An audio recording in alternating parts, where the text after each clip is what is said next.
Hi everyone, it's the end of the month and I've been writing my studio newsletter, and I thought for a change, instead of doing just an audio file, I might have a go at a video one.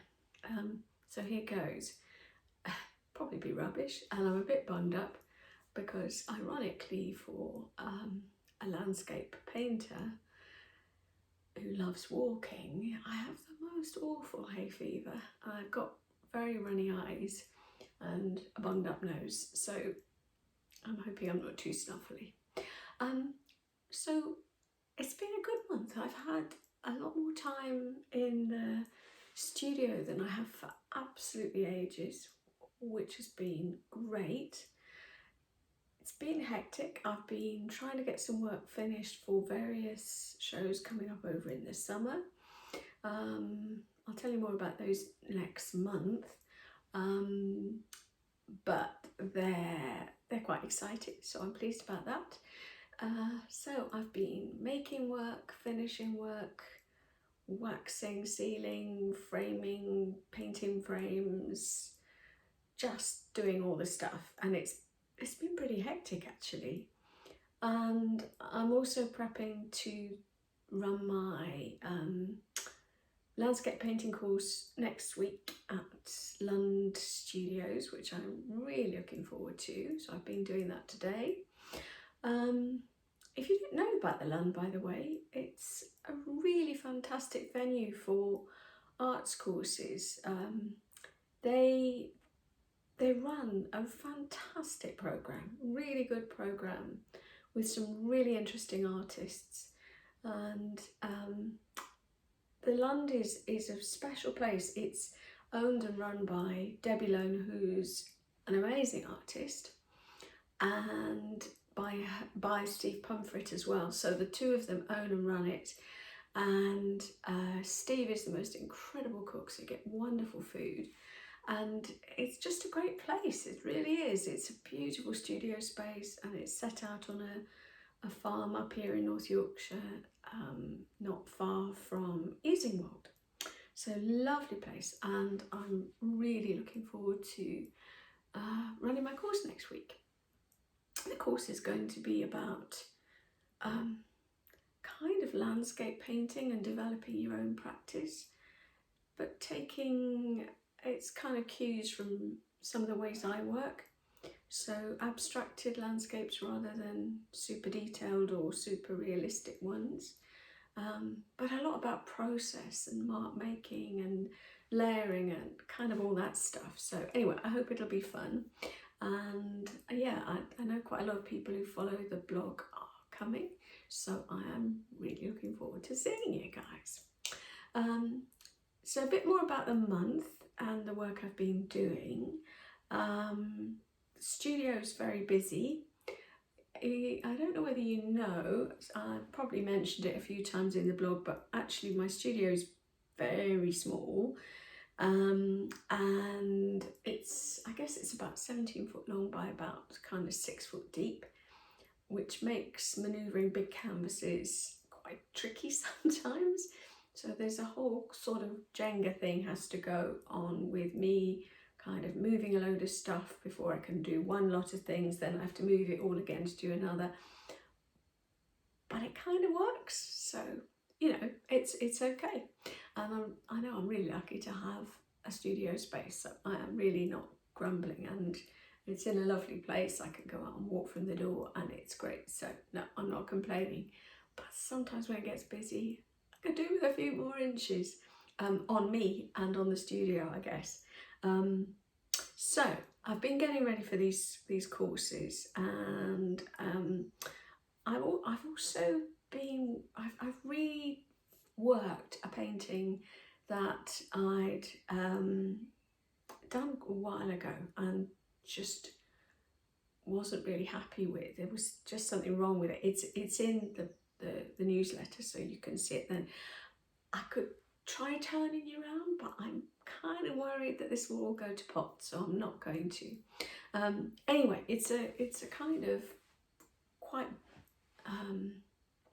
abstracted landscape based on a walk less than half a mile, a kilometre, something like that from here. And it's a walk down a track that's really quite an ancient track, a drover's track. And it's because it's been used for so many years, hundreds of years, and so many people have trodden down this same path, it's worn away and it's got really low and deep between high fields, and there's kind of windblown bushes and a few scrawny trees and a sort of patchwork of field shapes beyond. So it's quite an interesting landscape, and the painting I did, I just wasn't entirely happy with. So I spent a bit of time this month reworking that, and one of the things I talk about in the newsletter is that, in fact, that's quite an important lesson to myself as much as anything, just a bit of a reminder to sort of not give up on a painting. I nearly sanded the whole thing down and started with something else on it, and I don't actually know quite why I didn't. It was really close because I was very fed up with it, and then for some reason I thought, no, let's give it one more go. So I got it. It was hidden, and it was in a drawer. Actually, I've got like this deep drawer I put stuff I don't want to look at for a bit.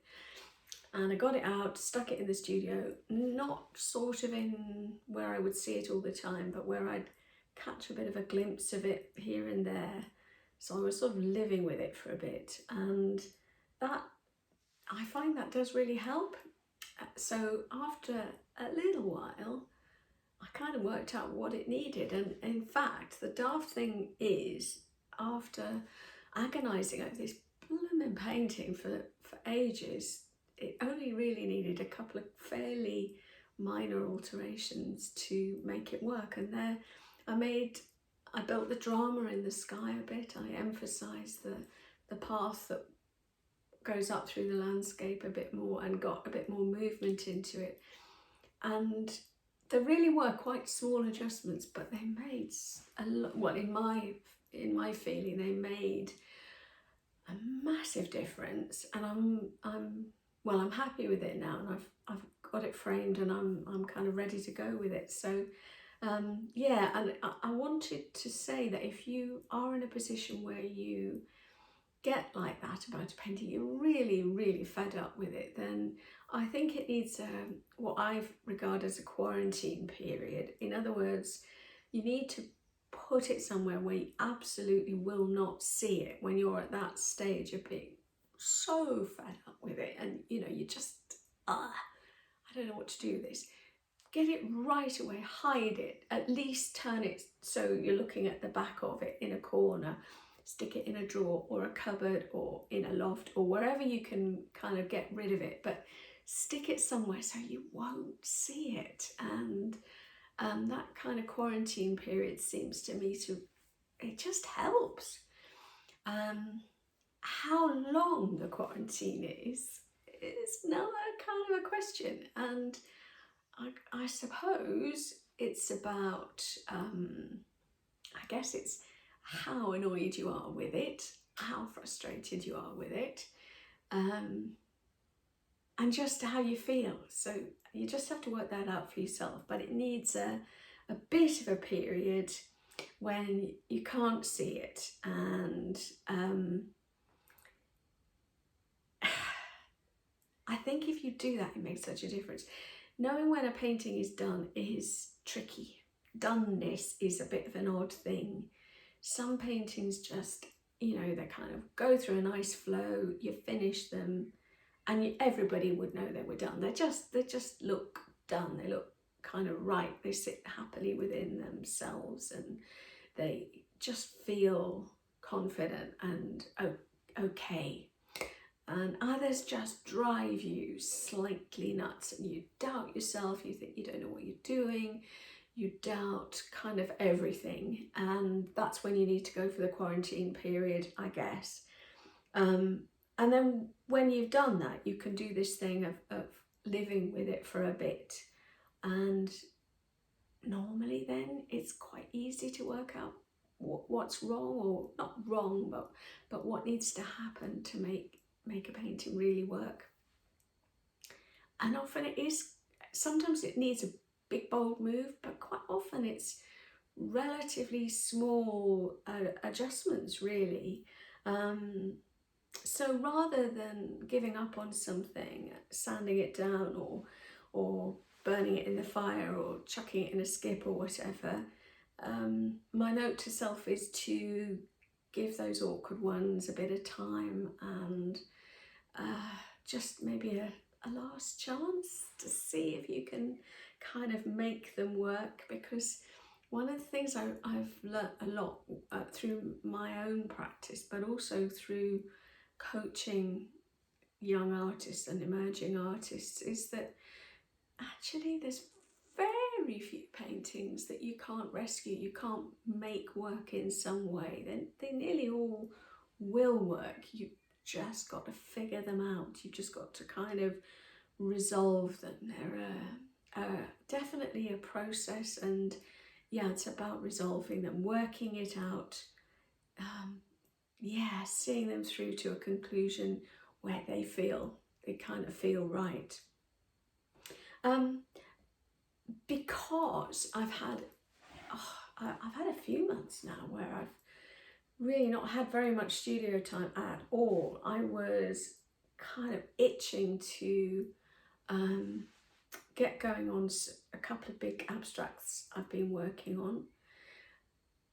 All my work is abstracted, but I was doing two big, I guess more abstracted pieces, landscape based still, but really quite abstract, both a metre squared, and I've been working on them for a while, and so I really was dying to get on with those this month, and I'm pretty sure they're both finished now. You'll see them in the newsletter. There's one that's kind of actually a really unusual colour palette for me. It's kind of pinky, tawny colours and some rich darks. It's a colour I don't normally use, and then I'm standing in front of this, and this has got some of the same colours in, so I'm kind of contradicting myself, but I don't normally use that, and it came from nowhere. So one of them is in that kind of colour scheme, and the other is in a colour scheme I use a lot more, which is kind of blues and greens and muddy greys and earthy colours, and it's a colour scheme I really love.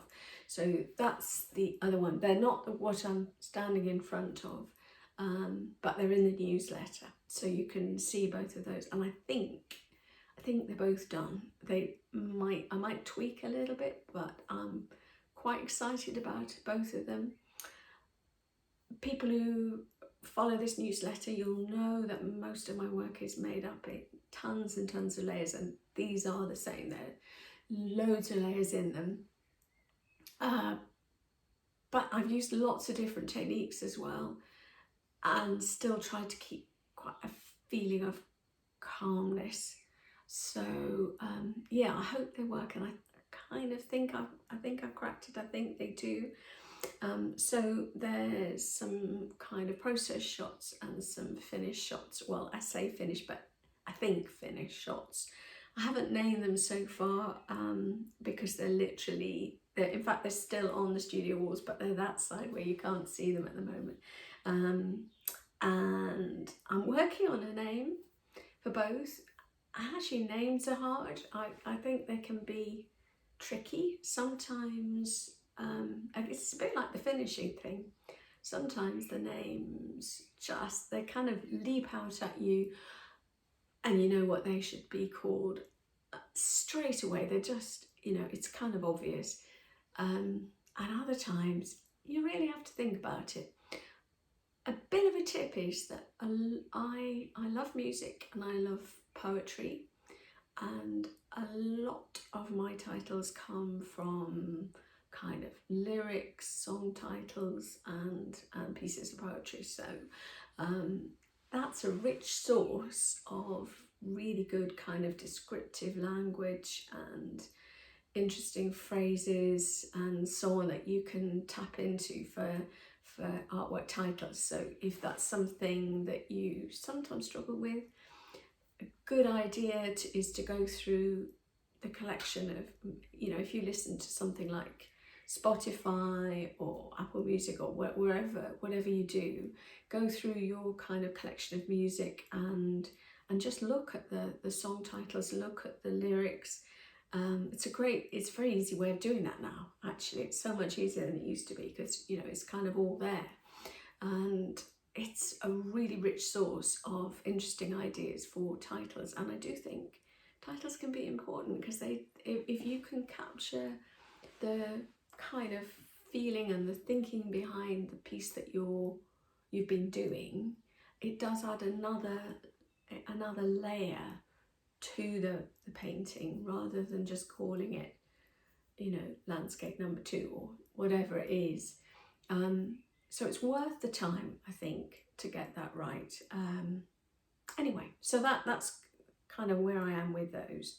I think they're both quite dramatic because they are big. So they're statement pieces. So I hope we'll have a good look at them in the newsletter itself.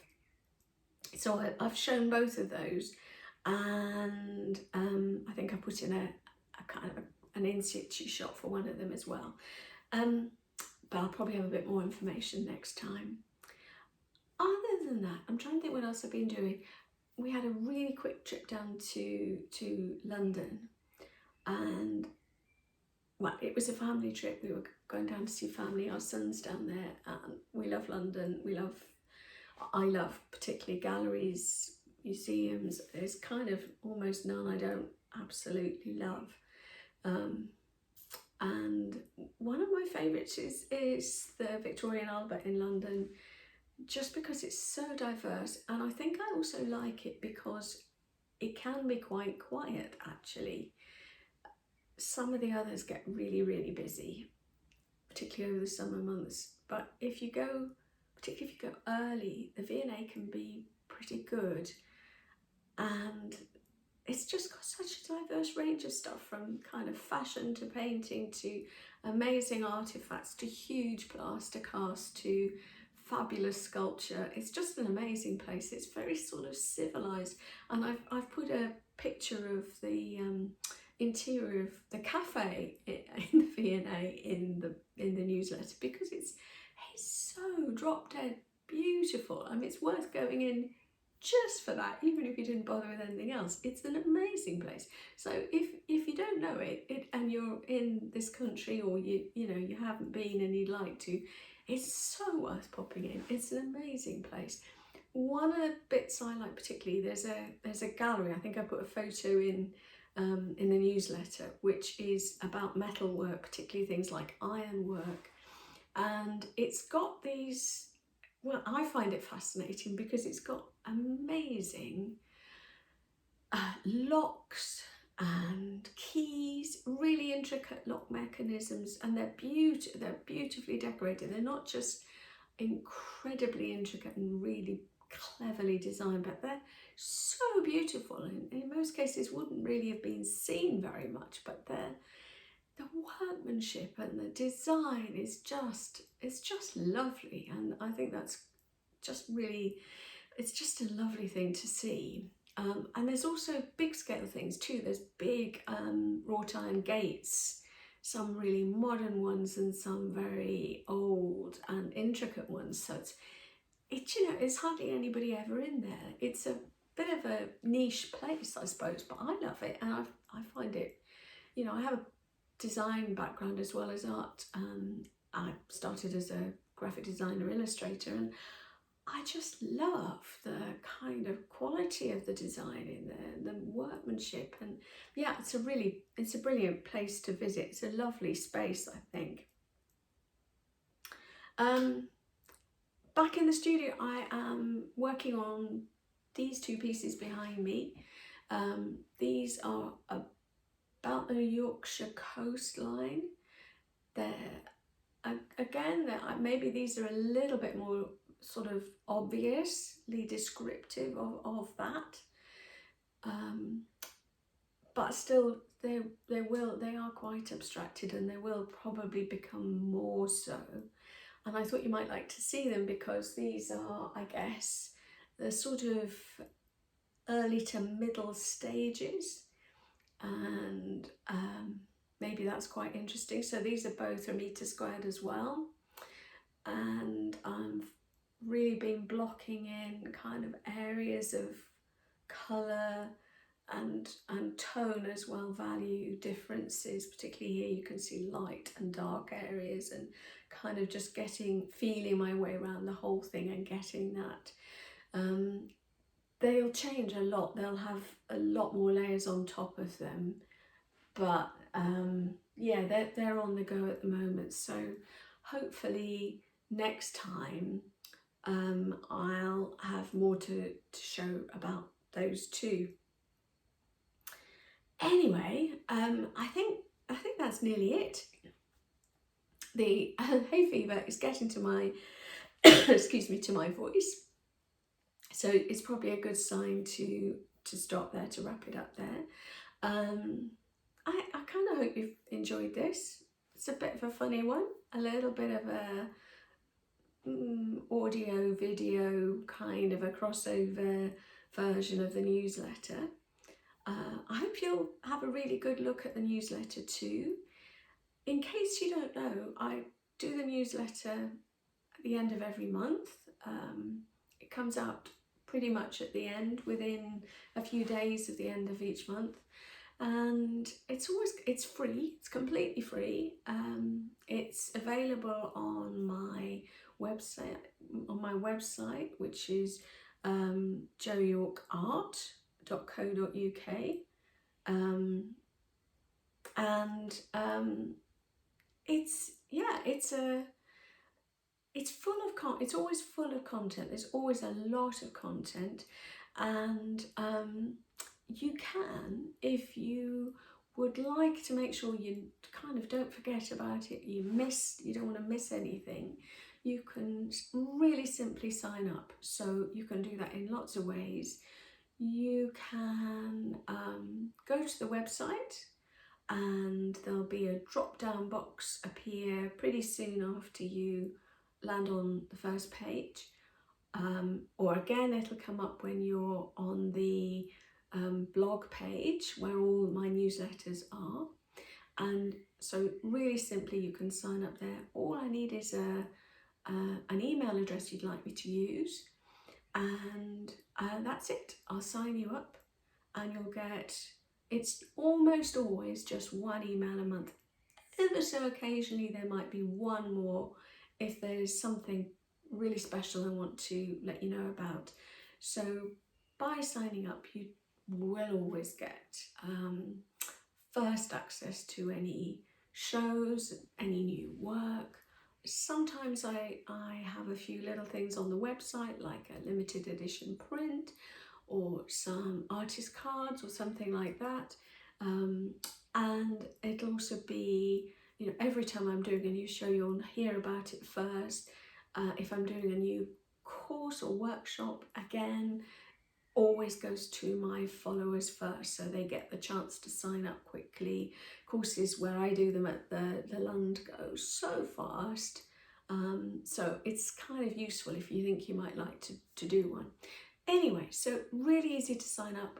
Fill in the box on the website, or if you don't want to do that, you can follow me on Instagram, where I'm just Jo Yorkart, and if you send me a DM on that, I will do the rest for you. Again, all I'm going to need is an email address, and I promise I never share any details. Wouldn't know how to actually, but don't, on principle. And also, it's just really, really simple. It'll be one or possibly two messages straight into your inbox once a month, and yeah, no bombarding, no hassle, but loads of content. And actually, that's the other thing. If you go to the blog page on my website, there's a whole kind of series of newsletters going back for quite a long time, and there's tons of content in them, lots of studio tips and loads of process, some artists with some videos of process, all kinds of stuff really. And so it's a lot of free content. So if you would like to look at that, then I really just hope you'll go to the website and explore and find out more. That is absolutely it for me for this month, and take care. I hope you all have a really nice kind of creative month, and in the UK I'm hoping for